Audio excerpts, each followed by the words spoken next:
Castle Crashers is one of the absolute classic Newgrounds darlings, a shining beacon that showcases the peak of the beat-em-up genre, and, above all else, it's a game about button mashing. Come on, don't pretend you're any different. You can't tell what's going on here either. It doesn't matter who you are. If you got the controller in your hands, it probably looks like this. But have you ever stopped and wondered how much of that random button mashing is actually doing anything? Which of these buttons are actually necessary to beat the game? Do you need all of them, or can you get by with only just a few? Or one, or even none of them? Today, we'll be answering that question by attempting to play through the entirety of this thing with as few of the controller's buttons as possible. This is the Castle Crashers Minimalist Challenge. We start off where most games happen to start off, the main menu, where we gotta press some buttons. Specifically, you usually need the A button to do anything in the menus, the pause screen, and the map, and you kinda can't play the game if you don't do all that. However, this seems kinda lame to me, like I feel like menuing shouldn't count, but just to make sure, I went ahead and hiked up the tallest mountainside and asked the great Castle Crashers sage for his wisdom. Oh great sage, please don't count menus. Do you like seahorse?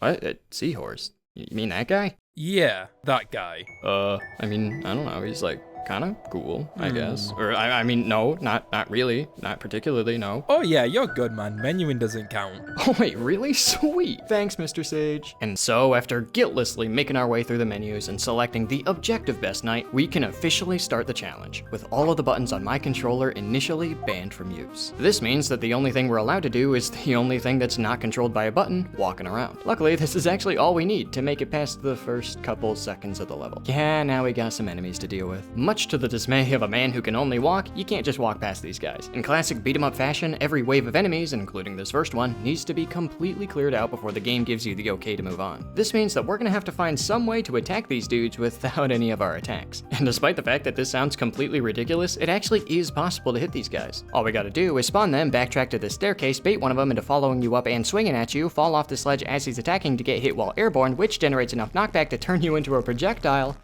that can deal damage. 1 damage.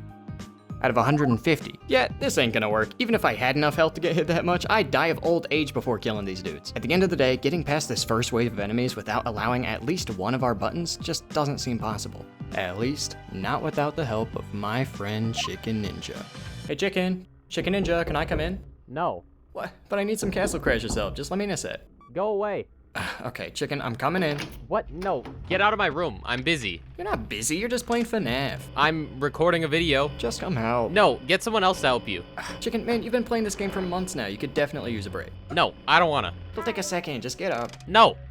Alright, fine. You leave me no choice. What? Come Wait, on. no, Here stop. we are. Put me down. Folks, this is Chicken Ninja the 42nd, and he's gonna be providing the extra push we need to get past these dudes. We're still not gonna be able to kill them, God no. In fact, introducing other players actually increases their health, so that's way off the table at this point. Instead, having 2 people allows us to do a co-op exclusive glitch known as wave skipping. Okay, now take this section with a grain of salt, because I'm not 100% sure if this is actually how this all works, but given my experience with game development, I'm pretty sure the waves of enemies in this game are just controlled by Daryl.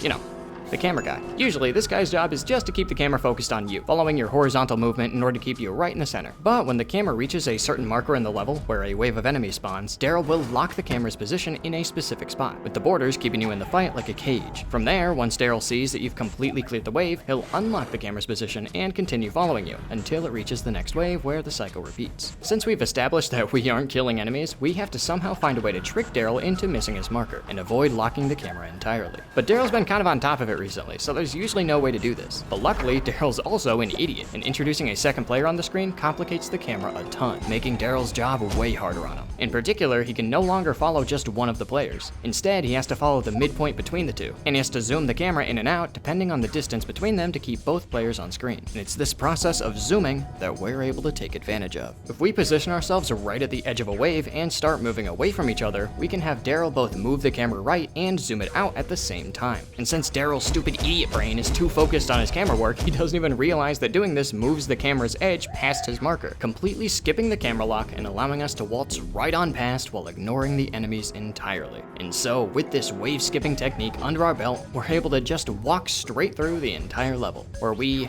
it'd just get blocked by another wall. Yeah, it turns out Daryl's not the only one responsible for keeping you in check, as the edges of levels are almost always managed by Dean. And this guy means business. He doesn't just put up a dinky little camera lock like Daryl does, no. Instead, he takes the loading zone that sends you into the next level and just simply deletes it until you've completed whatever wave you're in. Yeah, doesn't matter how much we confuse Daryl if there's no trigger at the end of the room. And unfortunately, as far as I can tell, there's no way to sneak past Dean's guard here. And even if there was, let's all be honest with ourselves, there's no way we'd be able to play through the entire game like this. So it seems to me that we're gonna have to finally start using one of our buttons. Ideally, whatever button we unban is gonna be the only one we'll use for the entire rest of the game. So which one we choose is an extremely important decision. Luckily though, it's also a pretty easy decision. I mean, most of these things don't actually help us right now. The shield button doesn't do jack against enemies. The magic button can't do anything unless I pair it with other buttons, which obviously ain't happening. The B button usually uses items, but our current item is nada, whatever that means, so B literally does nothing. And the A button lets us jump, which historically I've just not been a big fan of. So surprise, surprise, killing enemies requires one of our two attack buttons, X or Y. The X button performs a light attack, which is a simple sword swing, whereas the Y button does a heavy attack, which includes a higher damage sword swing, as well as a sword spin, a ground slam, an aerial bounce, an enemy throw, a grounded stomp, and a mobile roll.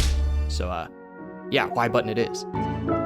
Now, allowing the use of our Y button means two things. The first is that dealing with regular enemies and even most bosses is absolutely no issue now that we got all these options, so we don't need Chicken's help anymore. But the second is that these are now the only options we'll have for potentially the entire rest of the game. All those buttons I said were useless? Yeah, it turns out it didn't take long to start missing them a whole dang lot. I can't buy health potions or weapons from any shop without the X button. I can't use my newfound bow or any items I find without the B button, and I can't utilize magic attacks or upgrades without my RT button. A great example of this massive issue coming to fruition is the first main boss of the game, the Barbarian. Actually, killing him isn't the issue. I mean, come on, look at me go. Instead, the problem comes immediately after the fight, because I kinda can't save this princess. You're supposed to jump up there to free her and complete the level, but I don't have a jump button, and none of the attacks I can do with Y reach that high. And once you kill the boss, there's nothing that spawns in this arena that we can work with. So then, is that it? Do I already have to unban yet another button after only the first boss? Nah, apparently the game constantly saves your level progress without telling you, and in this case it saves after you kill the boss, not after you rescue the girl. So we can just exit the game with the power switch, and when you come back it remembers that you beat the boss and unlocks the next level, allowing us to continue on with our lone Y button. But our inability to jump only stung more in this area, as we almost instantly came across my arch nemesis, the massive wall. Yeah, I don't think I have to explain the problem here, it's pretty simple stuff, but unfortunately the process of getting past this thing isn't gonna be nearly as simple. Here's the deal, it's not like our Y button got any better at giving us height since like 10 seconds ago, so the only way to get up here is to find some way to work with whatever else is in this level. And fortunately, it doesn't seem to be that complicated. If we just had enemies next to the wall we want to climb, we'd be able to use damage boost to get up there. The issue with this option though, is that we can't seem to transport them. The waves in this area just don't quite reach the wall, and although it seems like we totally should be able to wave skip here to unlock the camera and bring these guys over, Daryl's been fired for his incompetence and has since been replaced by Rebecca, who's way better at hitting her marks, making skipping this wave in particular seem impossible. So then, if there's no way to get the camera to move over, then the only way we can get enemies by this ledge would be to escape the camera entirely. Chicken, it's me again, I'm coming in. No, wait, stop, I'm in the middle of something. No, you're not, come on, I need some help again. Wait, hey, no, stop. Oh yeah, now that we got Chicken back in business, we can start meddling with the camera person again. This time by doing a glitch that I like to call camera clipping. As we've seen thus far, this game's camera sort of acts as a cage, with its borders being solid walls that prevent you from escaping. But if we can somehow find a way to clip through the camera's walls, then we'll have unlimited access to the entire level. Of course, now the question is, how in the world do we expect to do that? Well, the answer is actually pretty simple, because Rebecca's also an idiot. She is so hyper-focused on ensuring that she doesn't miss any camera locks that she doesn't pay nearly enough attention to what she should be doing when the camera unlocks. In this level in particular, this cutscene right at the beginning locks the camera until the cutscene ends. You know, because Rebecca really wants us to watch it the whole way through. But once it finally does end and the camera unlocks, she doesn't immediately put you back in the center of the screen, and you have to move to the right a bit before she centers you again. And it's this tiny little quirk, alongside some more co-op camera zooming nonsense, that we'll be able to abuse. For if we have Rebecca zoom the camera all the way out during the cutscene, and then zoom all the way in directly after, we're able to slowly make our way out of there. Now, although Rebecca was dumb enough to allow this to happen, she's not completely brainless. I mean, she can see that we're no longer on screen. And if we get too far out of bounds, she'll stop us with brute force by literally reaching into the game, picking us up, and dropping us back into the camera's view. Now, at first, this seems terrible. How are we gonna do anything out of bounds if Rebecca's got a failsafe for this exact situation? Oh, here's an idea. What if we just disable it? Basically, there are some cutscenes in this game that require Rebecca to film some stuff in the distance. And during this time, she pans us off screen. Now, you have to keep in mind, Rebecca is kind of stupid. So whenever she has to film a cutscene like this, she has to set a reminder for herself that says that we are indeed allowed to be off screen during this time. And she only removes that reminder once the cutscene ends. What we can do then is start a cutscene, have Rebecca set the reminder, and then simply exit the game. Because the cutscene didn't officially end, Rebecca never removes the reminder from her desk. And yeah, now we can walk off screen all we want. It's that simple. But anyway, all this nonsense was just step one. Because remember, getting up this wall over here is the actual thing we're trying to accomplish right now. Luckily though, once Chicken and I do some very specific movement here to get me completely through the camera's right border, it's really not too hard to do just that. Now you can't see it, but all I'm doing off screen here is getting hit by these enemies' arrows to climb this ledge. It's honestly pretty easy now that we got the setup. What isn't easy, however,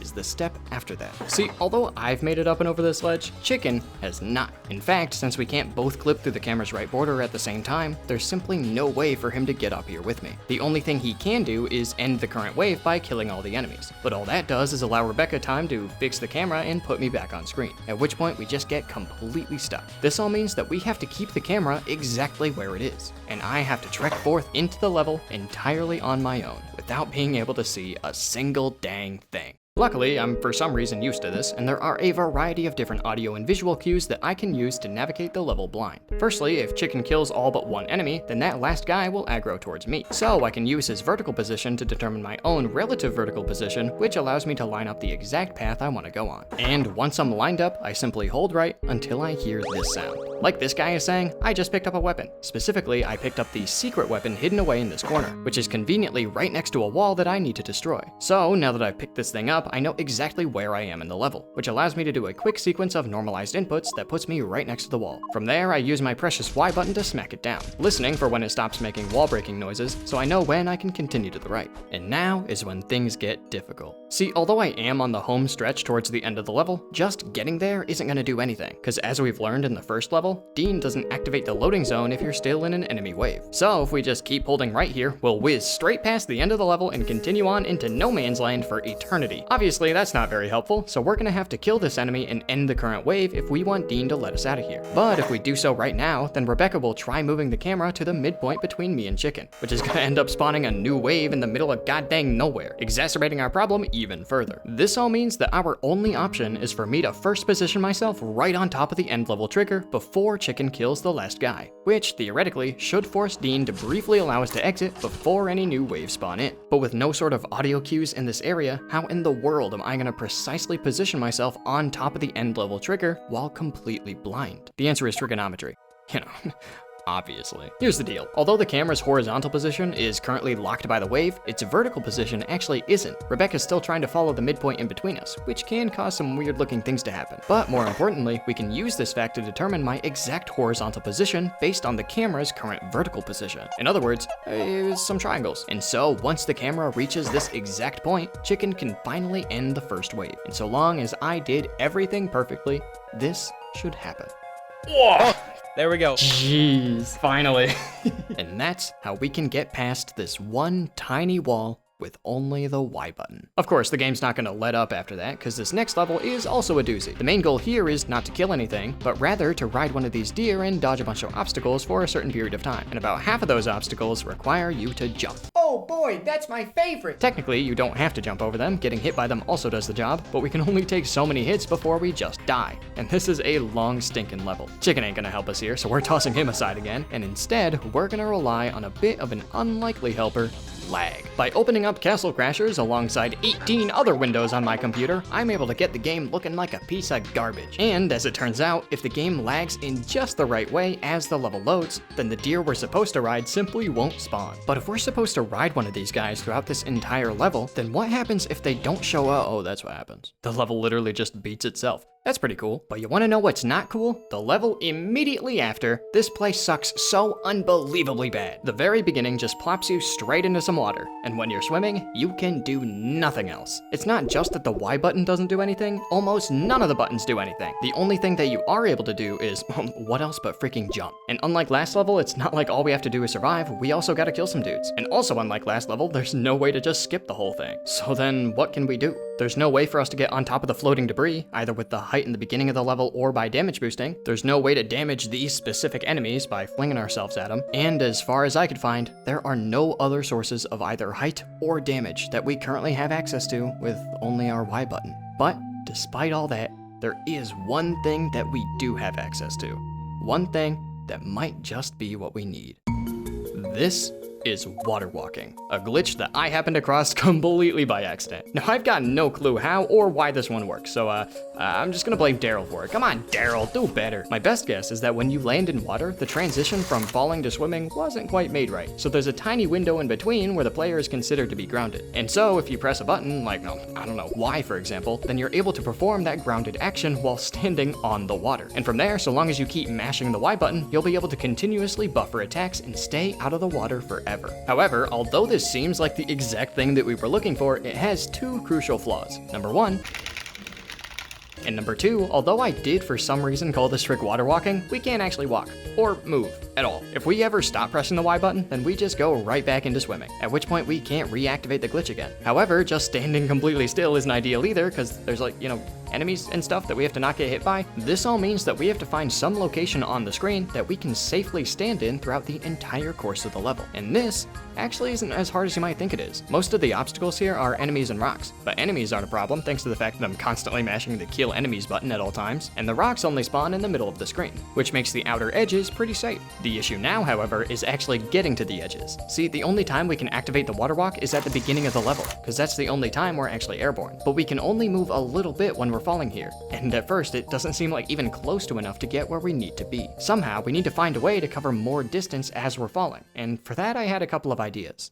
The first was a simple one. What if we just increased our agility? Whenever we level up in this game, we can upgrade one of 4 of our stats. And one of the benefits of the agility stat is a straight up increase in our movement speed, which sounds like exactly what we're looking for. The issue, however, is that we only have a second to move at the beginning of the level. So although increasing our speed does make a difference in how far we can go, it's nowhere near enough to make it to our safe zones. We need a much bigger push than just agility upgrades. We need something huge. We need the seahorse. Hey, who do we have here? No, nothing, don't look. I haven't brought them up yet, but the animal helpers in this game are really nifty. They're basically just little dudes that provide passive upgrades and effects, and this seahorse guy might just be exactly what we need. The first step is actually obtaining him, which isn't too bad. He's just out in the open, right past that one wall in that one level. Chicken, come on! No. And so, after getting out of bounds again, I can flail around for a bit until this lady shows up to tell us that we got ourselves a seahorse. Now, although he does provide a little bit of bonus agility, which is definitely appreciated, the seahorse's main effect is improving our movement in water. And I know that sounds completely useless in a level where I both can't move and also am permanently out of the water, but it's actually incredible in this level, because despite the fact that I'm nowhere near the water in the beginning, the game considers you to be swimming throughout the entire thing, which means that having the seahorse makes some magic happen. And so, with the combination of my new best friend alongside a good few agility upgrades, we've made our way into the level's safe zone, where we can mash the only button we're allowed to press and finally make it through. Right?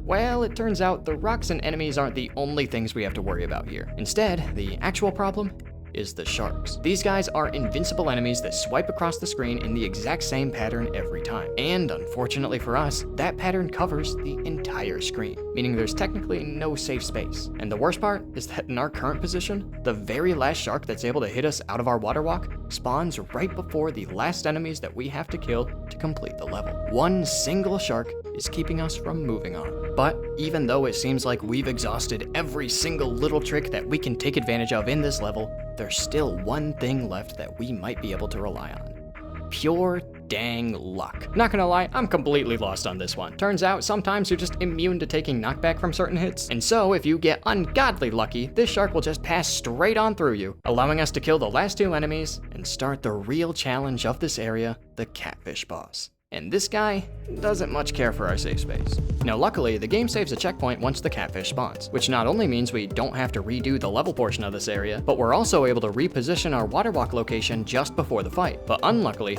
that's the only advantage we get. Everything else in this boss works directly against us. The main issue is, get this, the boss. This dude locks in on our exact location, and there's no place on screen we can reach that's completely safe from him. So I can't really hit him that much before he forces us into the water, where we, again, can't do jack. One thing we might be able to make use of though, is our trusty friends on this nearby ship. Usually, so long as we destroy the catfish's hairball, then they'll blast him with a cannon shot that stuns him, giving us plenty of opportunity to potentially kill him. But unfortunately, I couldn't get this to work. Every spot that I can reach in this area either doesn't destroy the hairball, gets me punched by the catfish before he gets stunned, or causes the cannon to flat out whiff. There's just simply no perfect position that we can stand in to meet all the conditions. This means that we're gonna have to kill this guy without stunning him, which quarters our damage. And despite that, somehow do it fast enough so that he dies before he can land a single hit. Yeah, like that's happening. Sure, it's technically possible to grind XP for an hour to max out your damage stat to get as high of a DPS as possible, and sure, it's technically possible to grind XP for another hour after that to also max out your agility so you're actually able to get close enough to the boss to deal that initial damage, but neither of those things are really even close to killing him. At least, not without a little bit more help.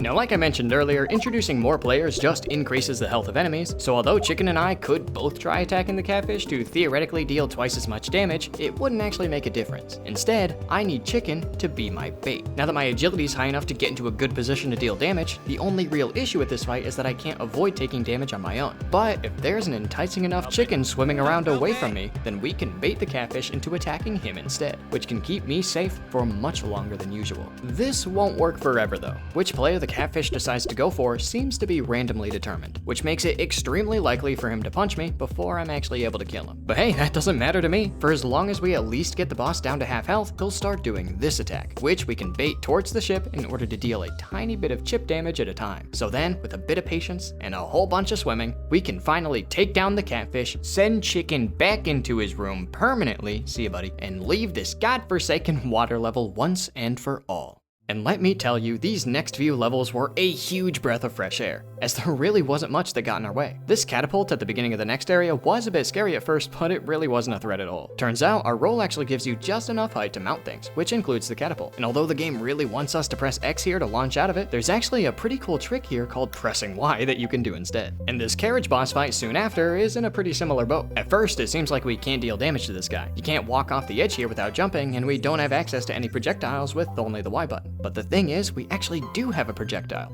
It's called meat. By running around in circles to build up a sprint, we can launch ourselves with a roll to deal little bits of damage at a time, allowing us to eventually kill the boss and move on. And move on we did, as we were able to plow through these next few levels, which for some reason didn't provide almost any fight at all. At this point, you'd have to hit us with an insane wall if you wanted to stop our momentum.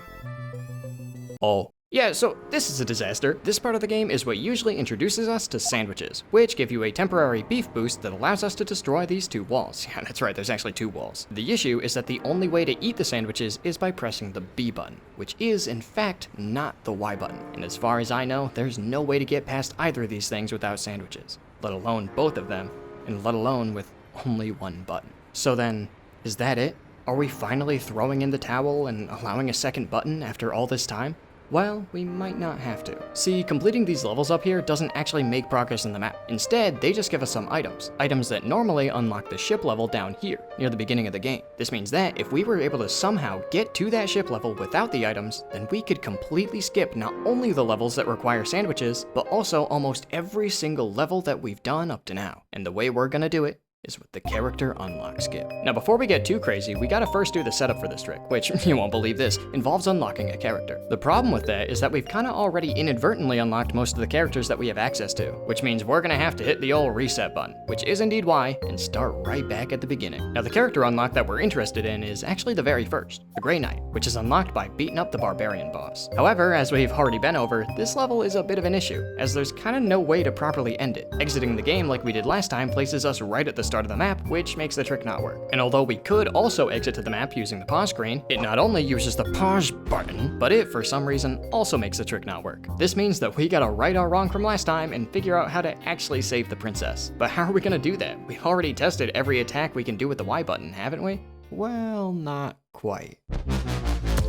Folks, this is the Green Knight, the only character out of 32 that has an alternate heavy combo. And although this usually makes this dude one of the worst knights in the entire game, for this challenge, it makes him the undisputed best. And so with this slightly new moveset, we're able to save the princess and get the character unlock skip underway. So here's the deal. Whenever you complete a level in this game, it allows you to buffer exactly one input in the map screen afterwards. What that means is that if you, for example, hold left after beating a level, then you'll move exactly one level to the left when you get to the map. And that's it. It's just a quality of life feature that allows you to quickly get to the next level. It's really simple. Where things get weird, however, is when you unlock a character after that level. Strangely, this character unlock screen also allows you to buffer an input on the map, a completely separate input. This means that if you hold left after beating a level and then go and repress left during the character unlock screen, then you'll move 2 levels to the left when you get to the map. And this is a big deal. Because these inputs are buffered before the map screen actually loads, it completely ignores things like, well, I don't know, big locks that usually prevent you from going to levels you haven't reached yet. So if you just so happen to unlock a character in a level that's only 2 spaces away from a locked one, then we can buffer some unintended inputs to make some magic happen. And that is how we can access the ship level, skipping half of the entire game with only the dang Y button.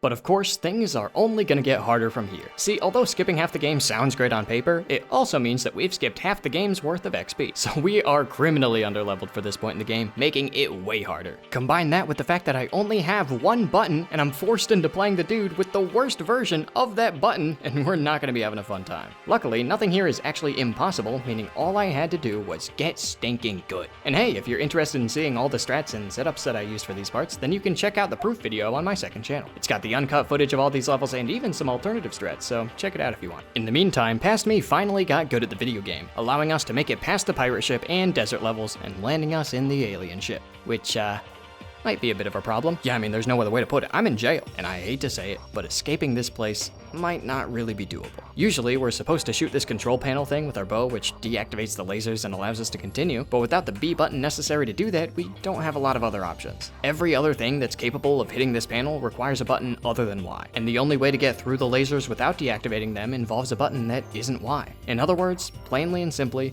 we need a button that's not Y. Do I unlock the B button, allowing the use of items and avoiding having to deal with these massive walls? Do I unlock the RT button, giving myself projectiles and opening up my offensive options in the late game? Do I unlock the A button to jump and stuff? Okay, probably not that one. In fact, the answer is none of those. And the button I want to unlock is probably one of the last ones you would have expected, the X button.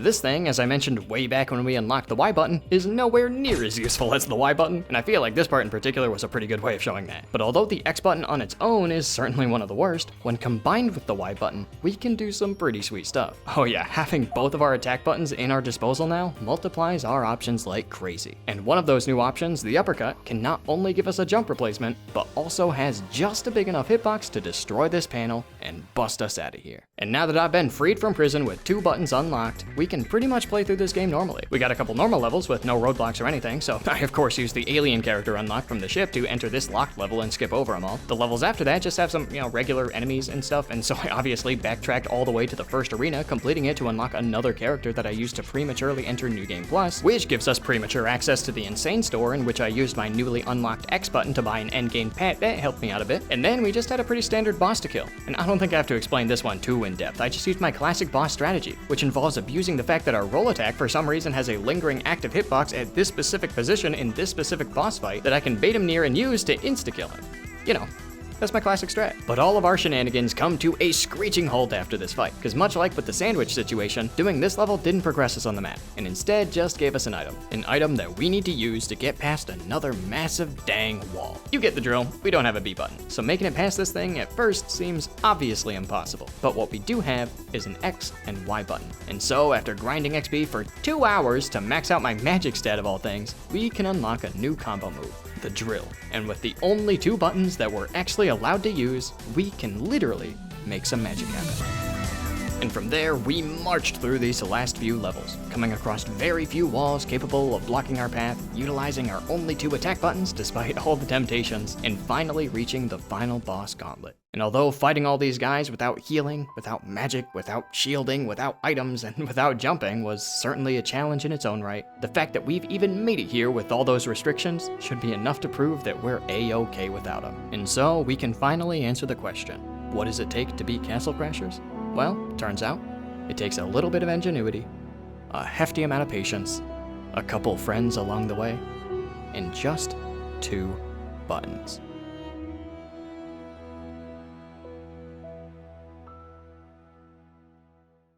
Hey, welcome to the end of the video. I hope you enjoyed it, and hey, if you did, be sure to do all of those YouTube things. I want to give some quick shoutouts here. Reckless for his slick cameo. I want to give a shout out to Chicken Ninja 42 for helping out a lot with this challenge. I also want to give a shout out to the real chicken that I borrowed for this video. By the way, she was perfectly comfortable, perfectly fine the entire time. No chicken was harmed in the making of this video, don't worry. Anyway, everyone you just saw on screen were all the patrons. Everyone loves the patrons. They're all super cool, and they're all also getting really cool behind the scenes content. So if you want to see more of that chicken, for example, then you can subscribe to the Patreon and see that stuff. Anyway, that's all I gotta say. See ya.